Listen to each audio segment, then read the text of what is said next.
Ozfest were like 150,000 records. Everyone on Ozfest is like every time we would play, every fucking band.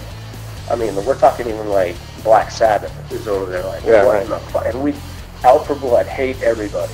Just fuck you, you know? And that's always been a Slipknot mentality. It's like, just, you know, we love a lot of other bands, love a lot of music, but when it comes to like us playing, we don't care. I mean, it's your ass. Yeah. You know? Right. It's always been like that. People think it's arrogant or whatever. You know, it is.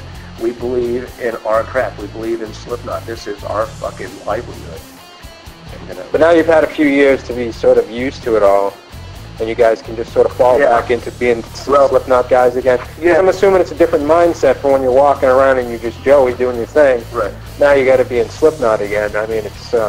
Well, actually, the Slipknot thing never leaves. It's like, even if I've played in Korn and people know about that, or Ministry, or producing 3 Inches of Blood, or playing in Satyricon, playing with Metallica, it doesn't matter. Like, I'll be walking through the mall just to, you know, picking up a new pair of sunglasses, kids in Slipknot shirts just follow me around. I'm signing and stuff. Yeah. It's like I'm always connected with Slipknot, right. Nothing else. No matter what I do. I could go tour with Metallica for 2 years.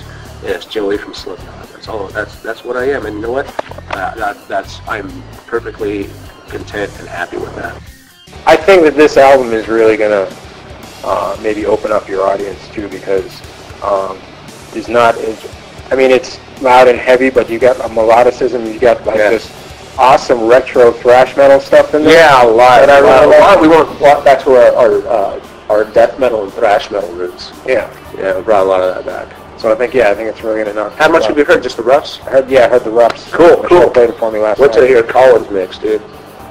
Yeah, It's so fucking the shit. what was it like having a new producer doing your stuff?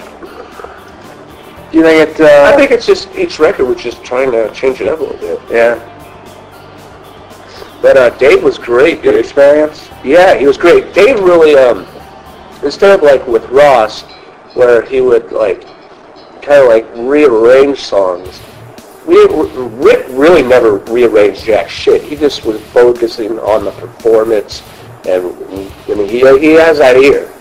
It's like sometimes they're like, then don't get me wrong, Rick's the man. Look at his fucking track record. Like, aren't you supposed to be like giving us a little bit more direction?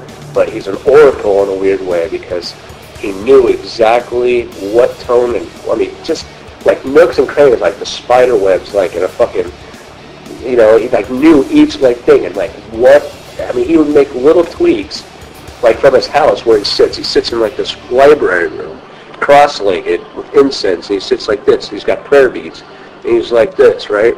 And it just like comes to him, and he tells like what the producer did, or engineer to do, and we did it. So that was a weird way of working too. So you're telling me, so he, really? I mean, Yeah, like the way you're describing it is how the record gets produced? I'm not kidding.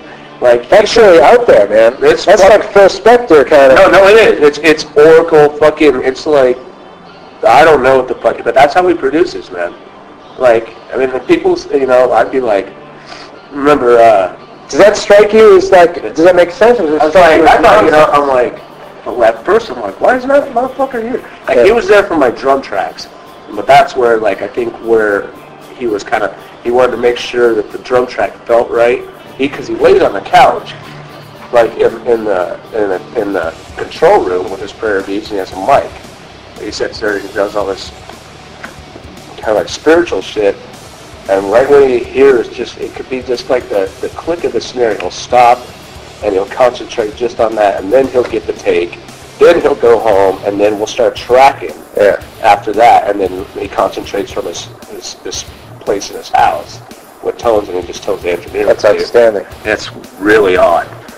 But with Dave, I mean, Dave was there every hour, every minute, every second of every day, and he really, like, when we write songs, like, we'll write them, like, probably like 3 to 4 minutes, really long, like we're talking about like Injustice for All fucking length songs, like 9-10 minutes, just to see like what's gonna happen, where the burst could go, where the DJ would come in, what could come in here, etc.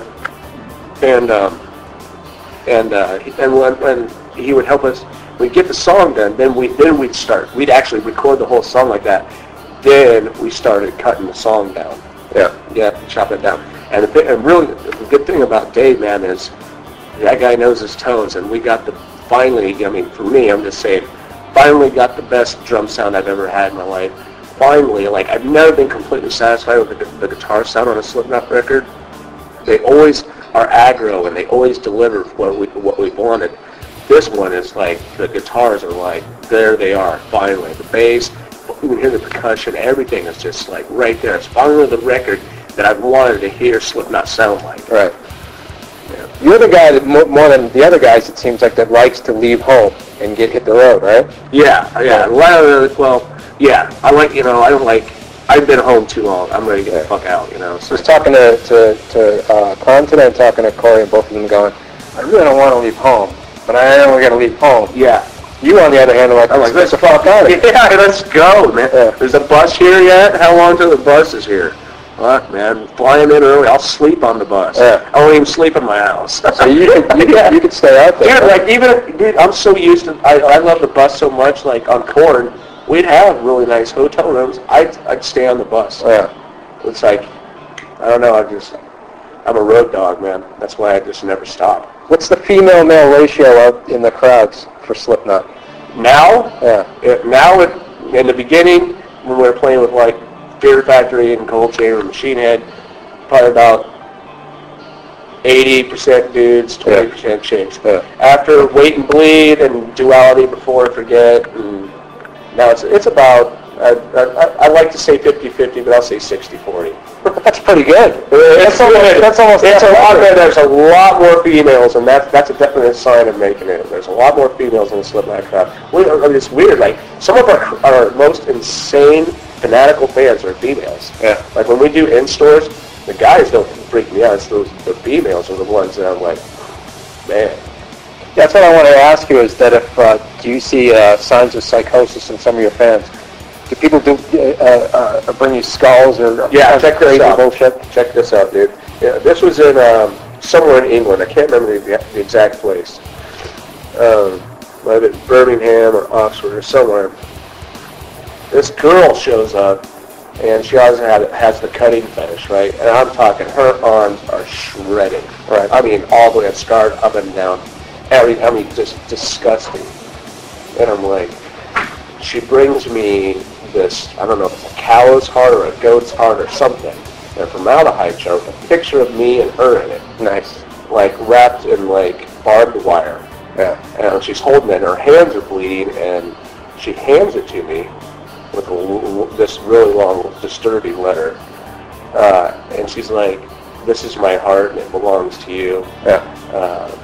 But please hold on to it, because I might need it back someday. Yeah. I took her hand. I'm like, you're a good person inside. I can tell you got a lot of love for you. Do not hurt yourself like this anymore. Right. I'm like, just do not do. There's no reason for that. Start loving yourself more. Yeah. I mean, Slipknot is a very intense band filled with a lot of hate. But I mean, I don't like seeing our fans do stuff like that to themselves. Yeah. Wow. But a scary one where I had to have someone kicked out that has I Hate Joey Jordison website. It was my biggest fan, right? And I have a website specifically. I think so. It still exists. It might be down by now. It was a while ago. Again, England. Yeah. And I met this girl like a few times in stores, and she was at every show, and I'd always talk to her.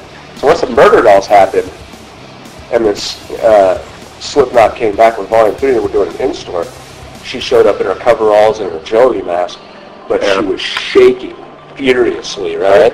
And I was getting, like really disturbing, man, like fucking shaking. And it was all because she thought I was ruining Slipknot with the Murder Dolls and stuff like that. I had to have her escorted out. And she tried to jump over the fucking table and attack me. Wow. I was like, yeah, so like, we got some. That's taking it way too seriously. Yeah, I'm like, Slipknot is a serious band, though. Yeah. I mean, if you read into Corey's lyrics and the intensity of the music, I could see that. I mean, everyone's a little fucked up. We all are. Yeah. But sometimes I think that people get the wrong message, even though we're talking about really dark side of humanity, and a lot of hatred, and a lot of hatred towards just all sorts of different things. We're always trying to bring about a little bit of a positive release, a change in people, and ourselves, man. If we didn't have this, man, fuck. I mean, all of us, half of us would be in jail or dead. Right. That. Yeah. Not a lot of us have, like, grew up with a lot, you know, a lot of guys in the band grew up with some really fucked up shit. I don't want to go into it, but. Final question. What's your favorite Pink Floyd song, and why? Favorite Pink Floyd song? That's hard. It's between two. I'm gonna go with right now. I'm gonna go with One of These Days, because it was one of the first songs I heard as a kid that freaked the fuck out of me. Like, just, you know, with the distorted vocal and the One of These Days and all that stuff, just